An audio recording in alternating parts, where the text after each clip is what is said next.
Welcome back to Postscript. We're talking about all things, all creatures, great and small. I'm Beth Cappello. And I'm Christina Zeiders. Beth, we're over halfway through the season. What do you think of it so far? I'm in love. I really am. I love this show, and you guys really got me hooked, so thank you. It's so cozy. I love it because it's usually not as heavy as that one episode that we will not talk about right now because it's too heavy. But it's usually very lighthearted and just it's like watching Animal Crossing, but like entertainment. I love that you've compared this to Animal Crossing. That's how I describe it to all my friends. That's hilarious. Oh, I love it. Well, good. I'm glad that you feel the same way. So let's dive into what we just watched. What did you think of episode 5, All's Fair? Once again, we have an episode that's all over the place. Lots of stuff happening, setting the scene. I feel like maybe they're trying to set some stuff up in this episode too, and maybe that's why it's so scattered. But yeah, so I apologize in advance if this gets a little bit crazy in the recap. We were bouncing around so much they had good storylines. Yeah. But we bounced from each storyline. It was just storyline 1, 2, 1, 3, 5, 7. What? What is going on? Now we're coming back to 6. Yes, yeah, exactly. It was definitely another Game of Thrones episode. That's how I felt. But no one died. Thank goodness for that. Spoiler alert. But people already watched, so that's good. So, so the episode kind of opens with we find out James is the vet on duty for the Darrowby Fair. He takes this very seriously, and we see this throughout the episode. And Siegfried reminds him that you're representing the practice, and it's an opportunity for them to kind of advertise and show off what they do. So Siegfried is offering tours of Skeldale House to the public, and that's a whole other thing where the Farnan brothers, I wrote down the Farnan brothers, they overact everything. So they're showing the people around and showing them the instruments, demonstrating the instruments. And that's when the townspeople are just covering their eyes and looking like they might feel a little bit sick. I know. Tristan looks at Siegfried we should probably stop. They're going to leave. They're never coming back. That was really funny. And it was nice to see that dynamic between them because usually Siegfried's so hard-on and Tristan, but they were really playing off each other in an over-the-top sort of way. Yeah, it was really good. That was really fun. So James, I guess I should also point out that all of the Skeldale House residents, other than James, know what James is in for, and they are taking bets on how long he will last. I love that part. They even talk Mrs. Hall into taking a bet. Mm-hmm. Because, as we see, Mr. Foyle is real annoying. I could not with him. I could not. And the megaphone. The megaphone that he uses unnecessarily to bark commands at him or tell him he's going to be late, even though he has 25 minutes until the next thing that he has to be at. James has the patience of a saint, which he's really patient. He puts up with a lot. He does. And so I identify because I will put up with a lot and then I'll snap, just like James does.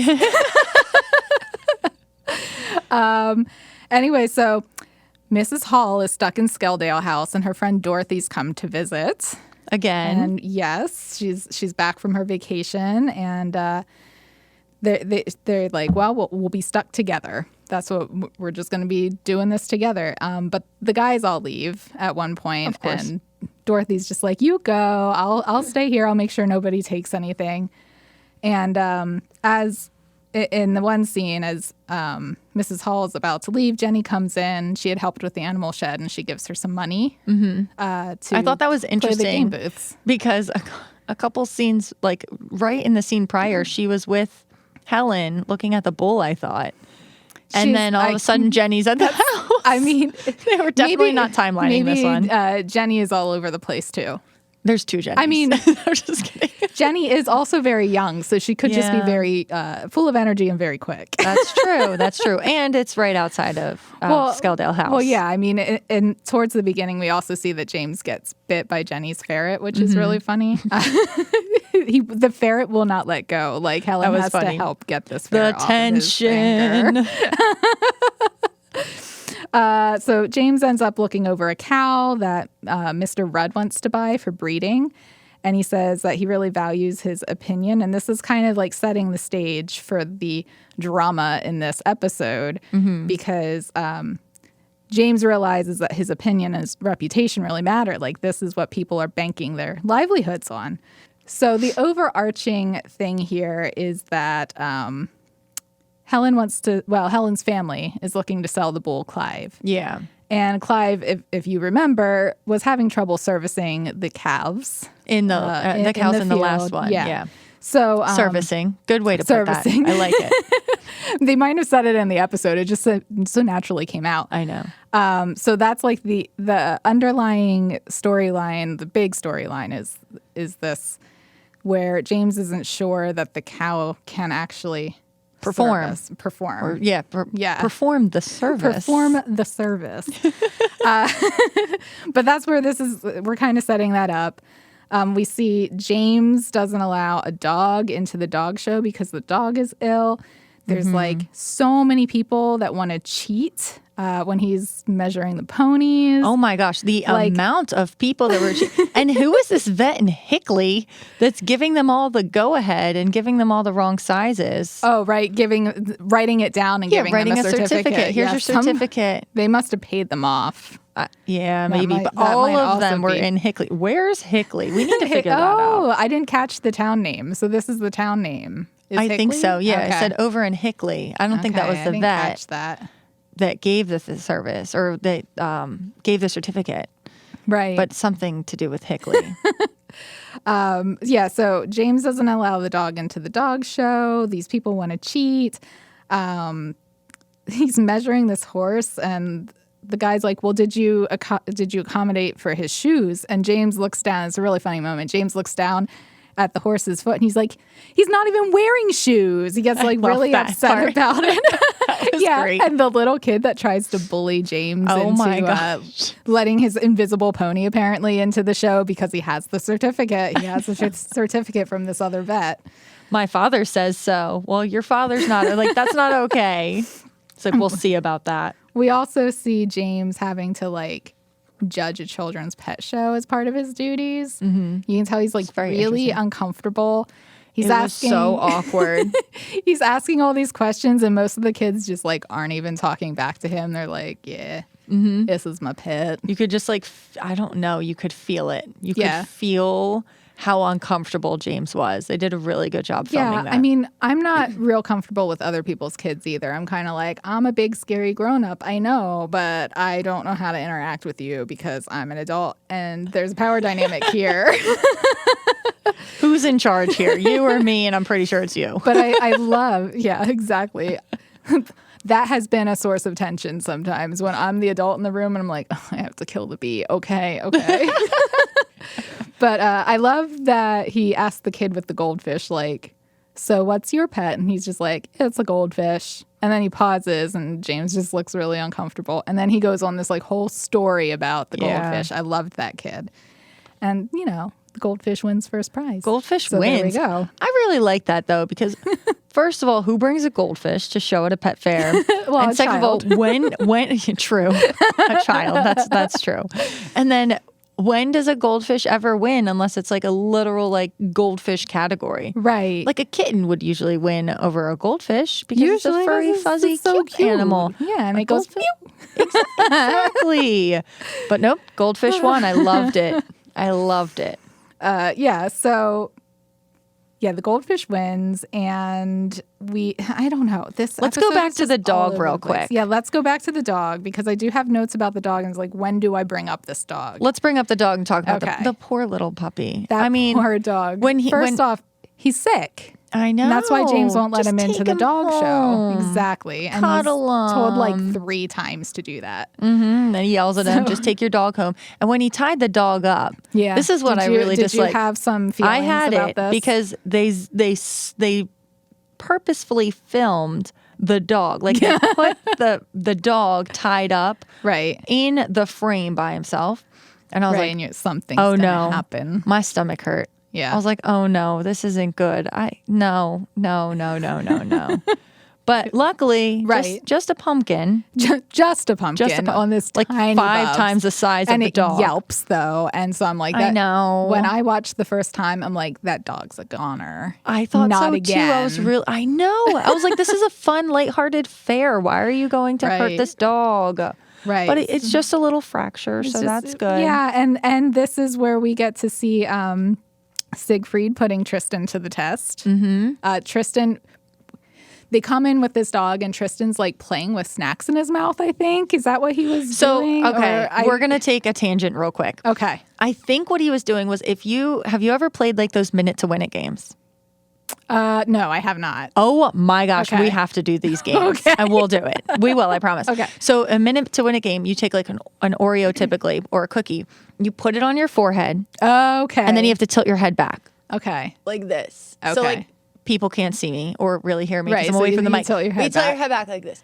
And then you have to move your face. So he was trying to and try wiggle to the snack inch and wiggle into- the cookie down your face to into get to your mouth. Okay. So I think that's what he's doing. Okay. And because he was like off to the side and the cookie was like right on his cheek and then he like got it in his mouth with his tongue. Okay. So that's what I think that they were portraying. Well, I thank could be you wrong. for explaining that because I was like, I think it's food that he's playing with, but he's just kind of like in the corner. yeah. He's like turning his head around. He's head like around having and so much fun. everything. I was And like, this is Tristan. And Mrs. Hall rushes in with his dog, and he thinks Siegfried's just going to take over, and he's going to basically do very little to assist. But Siegfried puts him in charge of this dog, which I'm like, oh God, can he handle this? I loved it. I mean, that's the best way to learn. Yeah. So it was good. Tristan fixes the dog up under Siegfried's supervision. So yay for Tristan. He has to check for bone fragments, sew him back up, all of that. And then he looks at Siegfried like, I did it. And Siegfried's like, yep, you're done. Yep, you're good. No good, no pat on the back, no smile, no thanks for doing this. Just, yep, you're done. Yeah. We also find out that Mrs. Hall is a crack shot. Yes. In this episode. We do find that out. That's really fun. So Jenny's playing with the money that Mrs. Hall gave her. Jenny's playing this game and the gun's not working. And the guy that's overseeing the stand is just like, whatever, not my problem. And Mrs. Hall sees this, steps up, and like as he's turned around, she fixes the gun. She like lines something back up. And she just starts shooting down all these cans. Yeah, that was great. She kind of gives the guy a piece of her mind. It's like, I think that's enough for both prizes, Jenny. And so Jenny gets both prizes. And I loved it. we find out that she learned how to shoot in the Wrens. That was pretty cool. But let's address the overarching storyline here about Helen's bull Clive. So we know James had initially given Clive a clean bill of health, but James starts to doubt whether Clive's actually able to perform because, well, first Tristan is like, but is that bull able to service the calves? So he plants that little seed of doubt. And then James tries to talk to Mr. Dobson. I don't even know how many times, 3 or 4 times. 3 or 4 times. But he's just like, I'm not having it. I'm going to stay away from you. Yeah, I don't he want to just say anything. Very like casually dances around the question anytime he's like directly asked whether his cows are pregnant. And then like Mr. Foyle comes up with a stupid megaphone and interrupts them. And then also Hugh is asking James not to find any problems where there are none. So all of these things, James is just like... So many like unsaid words, but said words. Yes. And you're like, you know what they're saying without saying it. Like he's definitely like, don't find a problem. Don't go look for it. Don't look at the bull again. So, James, his reputation and opinion really matters to the farmers because, he's the vet. And so he spends most of the time trying to find a break to go back and try and find Clive, to examine Clive. And eventually he does get this break, and he finds out that Clive has some pain along his spine. Yeah, he like pushes down, and he later on we find out it's swelling. Yeah, inflammation. But Yeah. Clive like kind of moans. But I guess like, I think they said bellows. in Yeah, the yeah, I think it captions, said the caption said bellows. So James knows there's a problem, and he's trying to find an opportunity to privately tell the Aldersons that Clive is probably not able to perform. He's probably lame. And so ultimately we find out that Hugh is kind of behind this whole mess. In the pub. And the Yes. Aldersons had no idea. The Aldersons had no idea. Yeah. Mr. Dobson told them that his cows were pregnant because Hugh told him to tell them, the Aldersons, that his cows were pregnant. He paid him. Yeah, he paid him a bob. A bob? Is that a bob? Oh, that, okay. I'm glad you noticed that. So it all comes out. All of the Aldersons are mad at Hugh.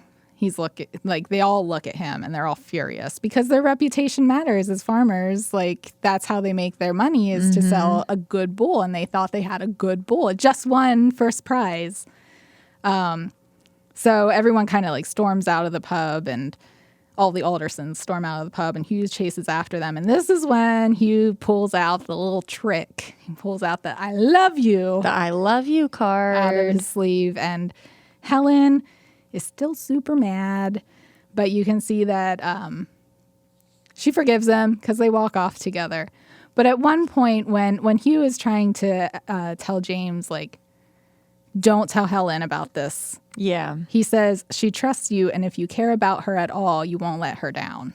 He's playing on his heartstrings. Yep. He's pulling them. But also, she trusts him, so he shouldn't lie to her, because that's Exactly. the opposite of trust. That makes not trust, distrust. Exactly. So I thought that was kind of Hugh kind of showed some sneaky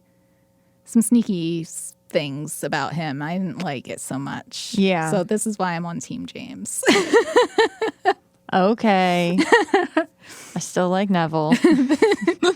There's also this little overarching theme where Tristan and Siegfried and Mrs. Hall just can't commit. They're all commitment-phobes.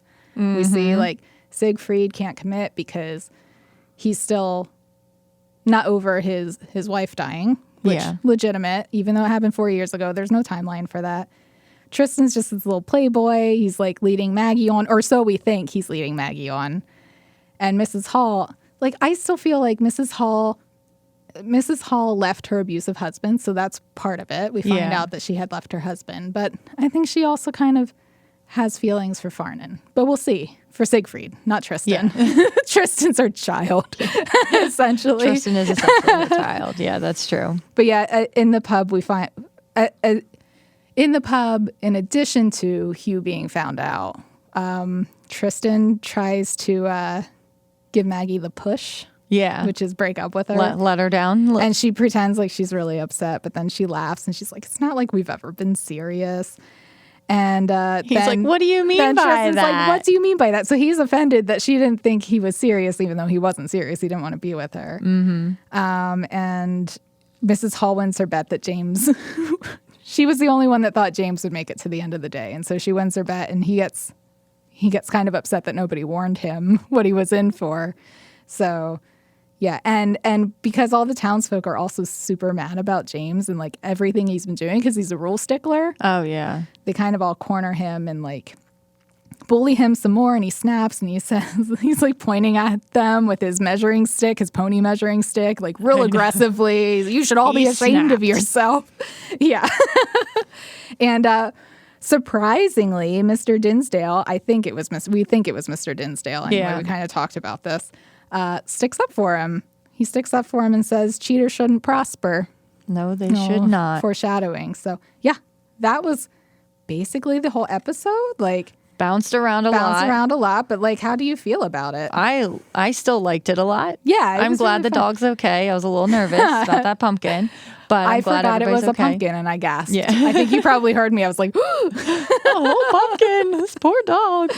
Yeah. So, but it was a good episode. I really enjoyed it. Did you enjoy it too? I really liked it.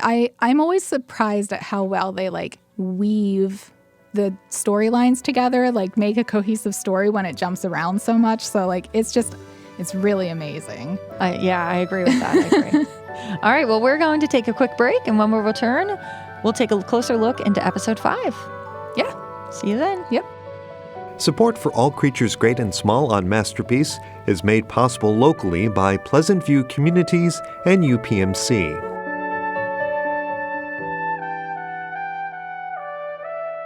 So what did you look into?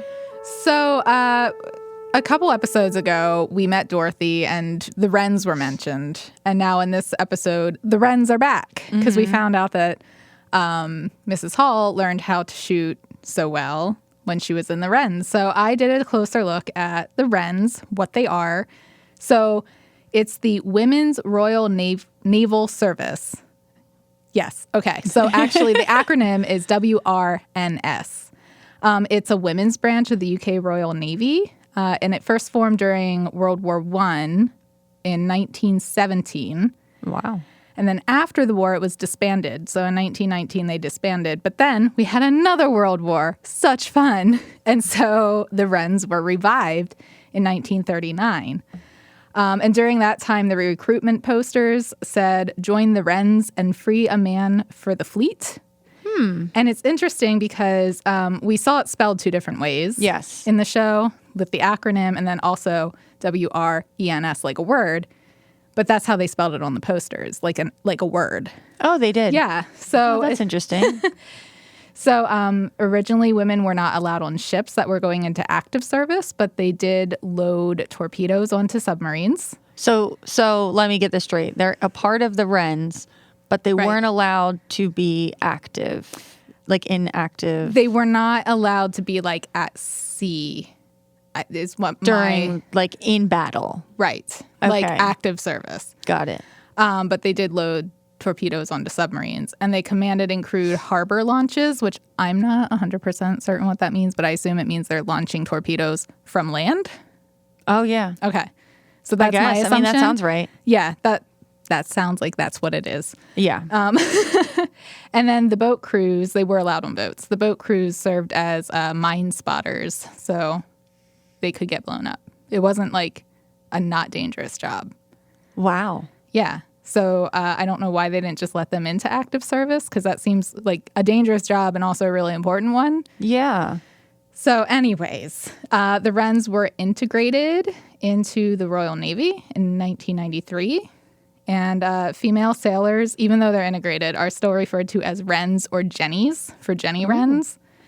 A Jenny Wren. Yeah, that's naval slang. Oh, yeah, I don't know where cool. There was no explanation as to why they were Jennies, but Jenny Wren, I guess just because they're girls and it was probably a popular name. I guess. I don't know. Maybe someone can tell us about that. Yes, please. If you know anything about this, let us know. Postscripts at WITF.org. Yes. Let us know. Yes, please. And Princess Anne became president of the Association of Wrens in 1973. And she's still the chief commandant, I think I'm saying that word right, for women in the Royal Navy. Princess Anne is, King Charles. That's his sister, right? You probably know better than I do. I watched The Crown. That's exactly. the extent of my knowledge. But I'm pretty sure that she's the one that got abducted and fought off her abductors. Oh wow! So she's pretty boss. No, I did not know that. But way to go! Oh jeez. So that's a lot. That's what I got from the Wrens between Wikipedia and forces.net. That's what I could dig up about the Wrens. Oh, wow. Well, thank you for that. Yeah. Please, if anybody else knows anything more. Oh, yeah, please, because it would be really fun to read more about the Wrens and their service. Exactly. Yeah, exactly. Thank you. So one more thing I wanted to bring up that I did look into was about, how the whole episode, much as it bounced back and forth, it was all surrounding the day of the fair. Yes, the Darrowby Fair. The Darrowby Fair. So I looked into what fairs were over in Yorkshire, and they have the Great Yorkshire Show, and that happens every year. Okay, so it's been around for, where'd it go? Did you do the math? No, I didn't do the math. It told me it. I went to the website. I went to the website. The official website had a number already written. Exactly. So the official website is greatyorkshireshow.co.uk. And their website is talking about the next Yorkshire Show, Great Yorkshire Show, which is the 164th. Wow. It's a long That is a really long time. A real long time. And I wonder if it's anything like the Darrowby Fair. I would think so. So I'll read the description. Read the description. Well, it takes place July 11th to July 14th, 2023. Okay. Okay, it's Tuesday to Friday. It's a short one. It's only a couple days long. Yeah, a couple days, yeah. It's known as one of the best agricultural shows in the UK, welcoming 140,000 people to the 250-acre showground. 250 acres. That's a lot. That's a lot of space, and that's a lot of people. Oh, yeah. Yeah. 140,000 people. That's a judging big giant vegetables. Fair. Yeah. So the 4-day show celebrates agriculture, food, farming, and countryside with a respect for tradition while welcoming new additions. Expect show jumping with some of the best riders in the country competing, including in the prestigious Cock of the North. There's the best in Britain competing across the judging rings, including cattle, pigs, goats, sheep, rabbits, pigeons, and poultry. There's cutting-edge machinery and farming equipment showcased in the Lely stand and within the machinery lines. I'm guessing that's Lely, L-E-L-Y. And we have hives and honey, forestry, a fabulous food hall, cookery demos, a garden show, and countryside pursuits. Nice. Oh my gosh. Sign me up to judge the food. Can we just go? I mean, it sounds like the farm show, but way bigger. This is bigger than the PA farm show. Yeah. I mean, just so much more space as well. Literally bigger. 250 acres. I mean, the farm show seems like everybody 250 acres, and that we should feels probably big. Yeah, it's huge. Here in Pennsylvania, I don't actually know how big an acre is, so really, maybe I'm not the best judge of that. Oh, yeah. So I have half an acre, so it's a decent It's size. sizable. Okay. Yeah. I'm not sure compared to I could probably size it to a football field, but I don't have the time to really do that math right now. Oh, so I apologize. That's fine. But 250 acres is a lot. Still, yeah, it's a lot. It seems like a lot. Mm-hmm. So I think that we should go. Okay. And if anybody on this podcast is listening, please send us. Yes.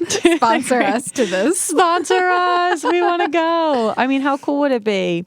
But the website has a cool video you can watch. It's a little under 2 minutes long. It talks about how you can a sizzle reel. Yes, a sizzle reel.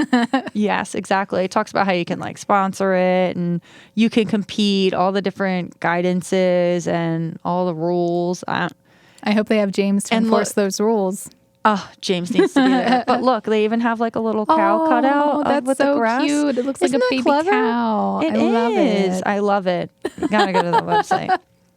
Maybe they'll let us come. Maybe because we're promoting it for them. Yes, please bring us. Please let us be some good old jammy sods and get us to go to Yorkshire. Send us to the show. I know. It would be pretty cool. We'll have to look into that one, though. Yeah. But yeah, that was my other closer look. I know that these are pretty... I mean, all the baby animals, they probably have baby animals there. Oh my gosh, you're right. And I think you said bunnies. They're so cute. I've seen bunnies at the farm show and chickens. Chickens, there are so many beautiful chickens. Mm-hmm. So to show, it would be it would be so nice. Yeah, and you see some of them are just normal bunnies chickens. at the show. That's fine too. Yeah. My neighbors have chickens. We're fine. I see them all the time. And then you see the big bunnies with all the fur. Oh, and you just cuddle up with them. I forget what they're called. I don't know all the names of bunnies. I just think that they're all really cute. Yeah, and I saw kittens bouncing like bunnies this morning, so that made me really happy. Oh, that's awesome! I wish we have some stray cats in the neighborhood, and the little kittens were just bounding around like little bunnies. It was so cute. Oh, that's adorable! Because it can only go. Oh. Yeah. Please video that and send that to me. I will try. I will try. Definitely need a video. Yeah. So. That's all you had for the fair? That's all I had for the fair. Well, we have 2 episodes left. Sorry, 2 episodes left, including the Christmas special. So, what do you want to see happen? I want to see... I don't know.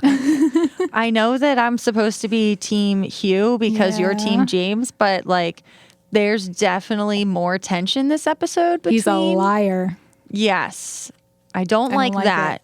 and that he went behind her back and used his, like, you know, his manly power and his money to try and take care of her. And she's like, what do you mean? Like, I can take care of myself. I can do this myself. Like, and she clearly can. Exactly. Like, just because I'm a woman doesn't mean I can't do it myself. And I will stand on that soapbox and we could be here for 20 more minutes if you want me to.